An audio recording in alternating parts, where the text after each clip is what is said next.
Hello everyone, welcome to this channel knowledge centre आरकेजे।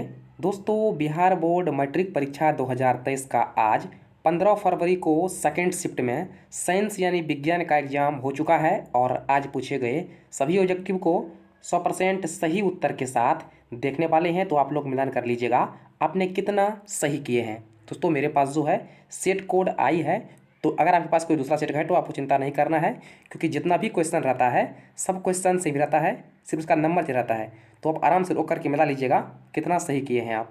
तो आइए दोस्तों, बिना टाइम वेस्ट किए वीडियो को स्टार्ट करते हैं। तो पहला प्रश्न है, निम्नलिखित में से कौन परागकोश में पाया जाता है? तो परागकोश में पाया जाता है परागण। तो ऑप्शन नंबर बी जो है इसका सही उत्तर है। तो अगला प्रश्न है, क्वेश्चन नंबर दूसरा, निम्नलिखित में से कौन पादप हार्मोन नहीं है? तो पादप हार्मोन इनमें से नहीं है ऑक्सीटोसिन। ऑप्शन नंबर बी जो है सही उत्तर है। तो अगला प्रश्न है, अलैंगिक जनन की विधि है, इनमें कौन सा जो है अलैंगिक जनन की विधि है? तो इनमें से सभी हो जाएगा, बीजाणुकरण, मुकुलन और विखंडन सब है। तो ऑप्शन नंबर डी जो है सही उत्तर है। तो अगला प्रश्न है, मेंडल ने अपने प्रयोग के लिए किस पौधे का चयन किया था?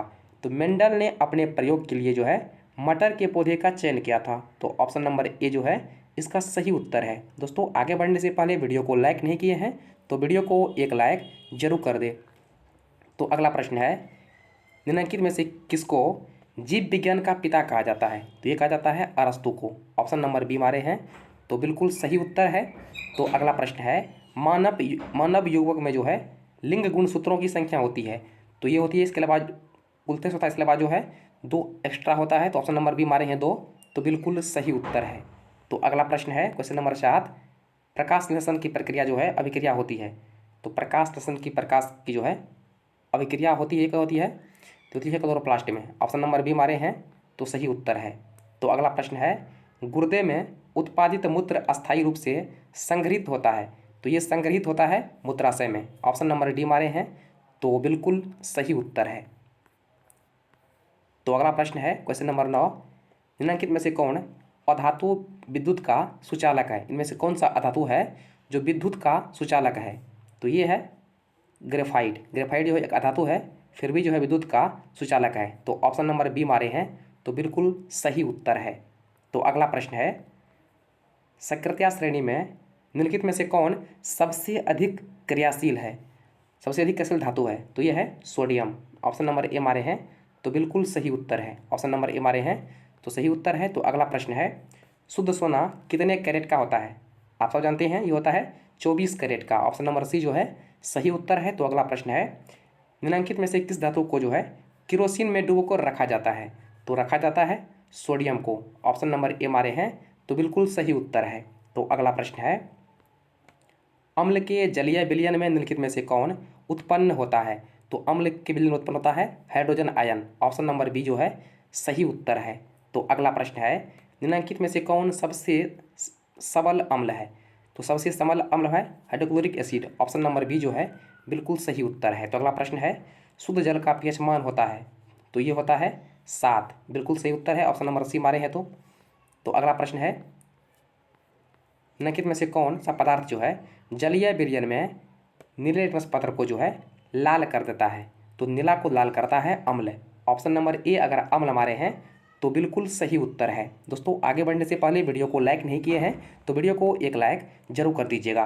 तो अगला प्रश्न है कि किसी गोली दर्पण की जो है फोकस दूरी प्लस 20 सेंटीमीटर है, तो गोली दर्पण जो किस प्रकार का है? तो ये हो सकता है उत्तल। प्लस 20 है तो ये उत्तल होगा। तो ऑप्शन नंबर बी जो है सही उत्तर है। तो अगला प्रश्न है, समतल दर्पण द्वारा बना प्रतिबिंब होता है, तो ये होता है काल्पनिक। तो अगला प्रश्न है, निम्नलिखित में से जो है दर्पण सूत्र कौन सा है? इनमें से कौन जो है दर्पण सूत्र है? तो 1/a बराबर 1/v plus 1/u। Option number B जो है सही उत्तर है। तो अगला प्रश्न है, किसी समतल दर्पण का जो आवर्धन कितना होता है? तो +1 होता है। ऑप्शन नंबर ए जो है सही उत्तर है। तो अगला प्रश्न है, निम्नलिखित में से किस दर्पण द्वारा जो है किसी वस्तु का आभासी प्रतिबिंब बन सकता है? तो आभासी प्रतिबिंब बनता है, तो आभासी प्रतिबिंब जो है यह बनता है समतल में, उत्तल में और अवतल में ही बनता है। यहाँ क्वेश्चन है कि बन सकता है, तो इस समय बन सकता है कि अधिकतर अधिकतर बनता है, जो अधिकतर बनता है ये बनता है उत्तल में। तो ऑप्शन नंबर डी मारे हैं तो बिल्कुल सही उत्तर है। तो अगला प्रश्न है, किस दर्पण द्वारा किसी वस्तु का आभासी प्रतिबिंब जो है क्या है, किस दर्पण द्वारा जो है किसी वस्तु का आभासी प्रतिबिंब जो है, ये बता दिए हैं। नेक्स्ट आपका है कि आकाश का रंग जो है, आकाश का नीला रंग होना जो है किस परिघटना का परिणाम है, तो ये परिणाम है प्रकीर्णन का। ऑप्शन नंबर सी मारे हैं तो बिल्कुल सही उत्तर है। ऑप्शन नंबर सी मारे हैं प्रकीर्णन, तो बिल्कुल सही उत्तर है। तो अगला प्रश्न है, विरल माध्यम से जो है सघन माध्यम में जाती है तो प्रकाश किस तरफ मुड़ जाती है, तो ये मुड़ जाती है अविलंब की ओर। जब प्रकाश जो है एक विरल माध्यम से सघन में जाती है तो ये मुड़ जाती है अविलंब की तरफ। तो ऑप्शन नंबर ए मारे हैं तो बिल्कुल सही उत्तर है। तो अगला प्रश्न है, निम्नलिखित में से किस लेंस में की जो है फोकस दूरी धनात्मक होती है, तो ये होती है समतल और अवतल का। तो ऑप्शन नंबर बी जो है सही उत्तर है। तो अगला प्रश्न है, किसका पीएच मान जो है सबसे अधिक क्षारीय होगा, तो सबसे अधिक क्षारीय मान किसका होगा, जिसका पीएच मान सबसे अधिक होगा, तो सबसे अधिक है पीएच 11 ऑप्शन नंबर सी में। तो ऑप्शन नंबर सी जो है बिल्कुल सही उत्तर है। तो अगला प्रश्न है, चूना जल का रासायनिक नाम क्या है, तो इसका केमिकल जो है वो नेम है calcium hydroxide. Option number B मारे हैं तो बिल्कुल सही उत्तर है, इसका नाम है कैल्शियम हाइड्रोक्साइड। तो अगला प्रश्न है, निम्नलिखित में से सोडा एस का जो है सूत्र क्या है, तो सोडा एस होता है खाने का सोडा Na2CO3। तो ऑप्शन नंबर बी मारे हैं तो बिल्कुल सही उत्तर है Na2CO3। तो अगला प्रश्न है, निम्नलिखित में से ग्लोबल लवण का सूत्र क्या है, इनमें से कौन जो है ग्लोबल लवण का सूत्र है, तो ये होता है Na2SO3 × 10H2O। तो ऑप्शन नंबर ए मारे हैं तो बिल्कुल सही उत्तर है। ऑप्शन नंबर ए मारे हैं तो बिल्कुल सही उत्तर है। तो अगला प्रश्न है, निम्नलिखित में से संश्लेषित सूचक कौन सा है, क्वेश्चन पूछा गया है इनमें से कौन जो है संश्लेषित सूचक है, तो ये आपका है मेथाइल ऑरेंज। मेथाइल ऑरेंज जो है एक संश्लेषित सूचक है। ऑप्शन नंबर अगर आप सी मारे हैं तो बिल्कुल सही उत्तर है। तो अगला प्रश्न है, निम्नलिखित में से कौन सा पदार्थ जो है बिना ज्वाला के जलता है, तो बिना ज्वाला के जलता है कोयला। ऑप्शन नंबर डी जो है सही उत्तर है। तो अगला प्रश्न है, उपचयन में निम्न में से क्या होता है, तो उपचयन में जो है हाइड्रोजन का ह्रास और ऑक्सीजन का जो है मतलब ऑक्सीजन जुड़ता है जो कि दोनों में है, और इलेक्ट्रॉन का त्याग भी होता है। तो ऑप्शन नंबर डी मारे हैं इनमें से सभी, तो बिल्कुल सही उत्तर है इनमें से सभी। तो अगला प्रश्न है, जल के विद्युत अपघटन में जो है कैथोड पर कौन सी गैस मुक्त होती है, तो कैथोड पर जो है मुक्त होती है हाइड्रोजन गैस। तो ऑप्शन नंबर बी मारे हैं तो बिल्कुल सही उत्तर है हाइड्रोजन। तो अगला प्रश्न है, सेल का विद्युत वाहक बल है, क्या है क्वेश्चन है कि सेल का विद्युत वाहक बल है, तो इसका विद्युत वाहक बल है कि सेल द्वारा जो है इकाई आवेश पर किया गया कार्य। तो ऑप्शन नंबर सी जो है सही उत्तर है। तो अगला प्रश्न है, पारिस्थितिक तंत्र में ऊर्जा का प्रवाह होता है, तो इसमें होता है एक दिशीय, इनमें होता है एक दिशीय। ऑप्शन नंबर ए मारे हैं तो बिल्कुल सही उत्तर है। तो अगला प्रश्न है, आवेश का एसआई मात्रक क्या होता है, तो आवेश का एसआई मात्रक होता है कूलम्ब। ऑप्शन नंबर सी मारे हैं तो सही उत्तर है। तो अगला प्रश्न है, दूरदृष्टि दोष वाला नेत्र साफ साफ देख सकता है, तो जिसको दूरदृष्टि है वो जो है दूर का वस्तु को साफ साफ नहीं दिखेगा। तो ऑप्शन नंबर किस देखेगा, तो दिखेगा निकट वस्तु साफ साफ। तो ऑप्शन नंबर ए मारे हैं तो बिल्कुल सही उत्तर है निकट की वस्तु को। तो अगला प्रश्न है, इनमें से कौन सा ऊर्जा जो है स्रोत और ऊर्जा का व्युत्क्रम नहीं है, इनमें से कौन सा ऊर्जा स्रोत जो है ऊर्जा का व्युत्पन्न नहीं है, तो ये नहीं है, ये कौन सा है, तो ये हो जाएगा आपका नाभिकीय ऊर्जा। इनमें नाभिकीय ऊर्जा जो है ऊर्जा का व्युत्पन्न नहीं है। तो ऑप्शन नंबर डी मारे हैं, ऑप्शन नंबर डी मारे हैं तो बिल्कुल सही उत्तर है नाभिकीय ऊर्जा।